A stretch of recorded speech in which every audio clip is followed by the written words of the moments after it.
예, 예, 예. 이주 의원님 첫 데뷔입니다. 발언하십시오. 네, 감사합니다. 예, 배경훈 장관님께 질의하겠습니다. 장관님, 이재명 정부는 123대 국정과제에서 AI 3대 강국 도약을 중요 목표로 제시하였죠. 네, 맞습니다. 예, AI 시대를 맞이하며 국가의 존망에 대한 모든 열쇠는 결국 과학기술 인재가 쥐고 있다고 해도 과언이 아닐 것입니다. 그런데 장관님께서도 잘 아시다시피 미국과 중국의 과학기술 패권 경쟁이 심화하면서 각국의 인재 영입 방식은 연구자 맞춤형으로 고도화되고 있습니다. 그리고 이에 따라서 우리나라의 과학기술 인재 유출 가속화가 우려되고 있는 실정입니다. 아시죠? 네, 알고 있습니다. 예, 장관님께서는 혹시 얼마 전 방영한 KBS 다큐 인사이트 인재 전쟁이라는 프로그램을 보셨을까요? 네, 맞습니다. 네, 벌써 조회수가 120만에 육박하고 있습니다. 일부 공대에 미친 중국은 과학기술 인재 양성을 국가적 사명으로 삼은 중국의 전략을 보여주었고, 반면 이부 의대에 미친 한국은 의사면허를 향한 전국민적인 쏠림 현상을 다루었습니다. 한국과 중국의 극명한 대비를 통해서 과학기술의 설 자리가 점점 좁아지고 있는 국내 현주소가 적나라하게 드러났습니다. 장관님도 이공계열 자퇴 후에 의대에 지원한다는 이야기 많이 들어보셨죠? 네, 들어봤습니다. 예, 슬라이드 한번 보실까요? 예, 화면 한번 보시죠. 여기 그 다큐멘터리 영상에 달린 댓글들입니다. 간략하게 좀 읽어보겠습니다. 90년대 초반 학번이고 공대 출신입니다. 현재는 실리콘밸리에서 근무합니다. 그대들이 펼치고자 하는 꿈들을 펼치기엔 한국은 좁다. 개인의 역량을 키워서 한국 밖에서 능력을 펼쳐보는 걸 추천한다. 한국에서 학석박을 마치고 미국에서 박사 후 연구원으로 연구 중이다. 한국에서는 하기 힘든 연구들을 이곳에서는 많은 정부 민간 투자 덕분에 안정적으로 하고 있습니다. 지금 하고 있는 연구들을 한국에 돌아가 학생들을 양성하며 계속해서 하고 싶지만 이러한 현실들로 인해서 매일매일 생각이 바뀝니다.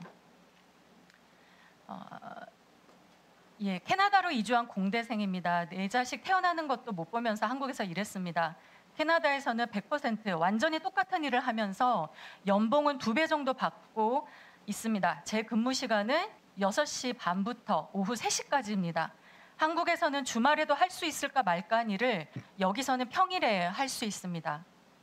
과기원 졸업생입니다. 메마른 흙에 씨앗을 뿌리는 기분이었다. 노력한 만큼 성취감을 느낄 수 있는 환경에서 살고 싶다. 미국에서 자연과학 대학원에 다니는 사람인데 중국인 논문의 양과질은 정말 놀라움. 이미 한국을 넘어섰고 그 이상임. 인재가 쏟아져 나옴. 이미 너무 늦었지만 이제라도 우리나라도 이공계에 대한 대우를 제대로 해야 합니다. 제가 대학원생일 때 지도 교수님께서 저보고 그러셨습니다. 한국에서 교수는 하지 말라고. 네, 개인의 의대, 공대 선택의 기준은 보상 체계입니다. 미국과 중국은 과학기술에 대한 충분한 금전적 보상을 주고 한국은 애국심에 의존하고 있습니다. 이러한 댓글들이 지금 우리 과학기술 연구의 현실을 너무나 잘 보여주고 있는 것 같아 매우 씁쓸합니다. 장관님, 정부가 제4차 과학기술 인재 육성 지원 기본계획에 따라서 올해 과학기술 인재 육성을 위해 약 9조 3천억 원을 지원하겠다고 밝힌 것을 알고 계시죠? 네, 알고 있습니다. 예, 2021년부터 2025년 기본계획 5개년 평균을 계산하면 연간 7조 원 규모로 계산이 되고 과학기술 인재 육성 이렇게 지원을 하고 있지만 이것을 저희가 좀 한번 통계를 좀 정리를 좀 해봤습니다. 2024년 기준 7조 4천억 원을 114만 6천 명에게 지원을 한다는 것인데 연간으로 하면 불과 1인당 평균 646만 원 가량이고 월 54만 원 정도로 계산이 됩니다. 우리나라 대표적인 사립대학인 연고대 대학원의 공학계열 한 학기 등록금이 약 700만 원임을 생각하면 정말 등록금은커녕 생활비로도 너무나 모자랄 정도로 턱없이 부족한 수준입니다. 한 설문조사에 따르면 한국과학기술 한림원 회원 200여 명 중에서 61.5%가 최근 5년 이내 해외에서 영입 제안을 받았고 그중 43%가 이 제안을 수락했거나 또 제안을 긍정적으로 검토하고 있다는 충격적인 결과가 나왔습니다. 이들은 제안을 긍정적으로 검토하고 있는 이유로 고용 조건, 그리고 국내 석학 활용제도 부재를 꼽았습니다. 실제로 작년 미국의 고급 취업 이민 비자인 EB1, EB2 비자를 받은 우리 국민은 5,847명으로 2017년 이후 최대 규모이고 지난 3년간 평균 5,700명의 고급 인력이 미국으로 유출이 되었습니다. 장관님 알고 계실까요? 네, 알고 있습니다. 예, 정부가 2023년 발표한 연구개발을 통한 국가전략기술인재 확보 전략안을 보면 12대 국가전략기술에 대한 국가별 우수 논문 연구자 보유 순위가 나옵니다. 차세대 원자력, 첨단 바이오, 우주항공, 인공지능, 양자, 역학 등 첨단 분야에서 한국은 5위권밖에 위치하고 있습니다. 기술의 연구 경쟁력이 높지 않다는 이야기죠. 예, 그런데 2023년 뜬금없이 나눠먹기식 R&D는 제로 베이스에서 재검토할 필요가 있다는 윤석열 전 대통령의 한마디에 R&D 예산이 대폭 삭감되어 R&D 생태계에 큰 충격을 주었습니다. 이로 인해 예산이 줄면서 연구 인력이 떠나는 이른바 엑소더스가 지금 가속화되었습니다. 스위스 국제경영개발원에 따르면 대한민국의 두뇌 유출 지수가 2021년 24위에서 2024년 30위로 하락했습니다. 지금 보시는 슬라이드인데요. 0점에 가까울수록 해외 유출 인재가 많다는 의미입니다.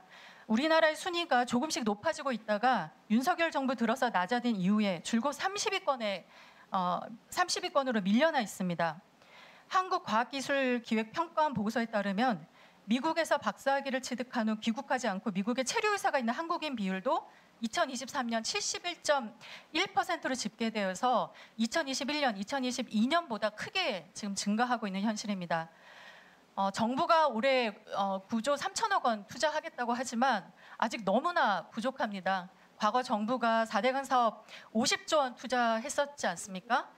이 돈을 이공계 석학 또는 유망주에게 5,000명 1인당 연간 10억 원씩 10년을 지원할 수 있는 돈이라고 하는데요. 이 돈을 과학기술에 투자했었더라면 정말 어땠을까 큰 아쉬움이 듭니다. 장관님, 이공계 대학 연구원들이 강화되어야 할 경력개발 정부 정책으로 꼽은 것이 무엇인지 혹시 예상 가능하실까요? 가장 예측 가능하고 안정된 투자를 좀 요구했을 것 같습니다. 예, 맞습니다. 장학금이나 인건비 확대와 같은 재정 지원이 70.5%로 1위를 차지했습니다. 전폭적인 지원이 있어야 할 과학기술 인재가 의대로 해외로 유출되지 않아야 대한민국이 번영할 수 있을 것입니다. 더 과감하게 투자를 해서 공대에 미친 한국을 만들어야 대한민국이 AI 시대에 살아남을 수 있다고 생각하는데 이에 대한 장관님의 의견 잠시 여쭙겠습니다. 의원님 말씀하신 내용에 대해서 저희 부처뿐만 아니라 저희 정부에서도 굉장히 큰 어떤 위기 의식을 가지고 있고 문제 의식을 가지고 있습니다. 그래서 사실 예산의 어떤 증가, 투자만으로는 이 문제는 해결되지 않을 겁니다.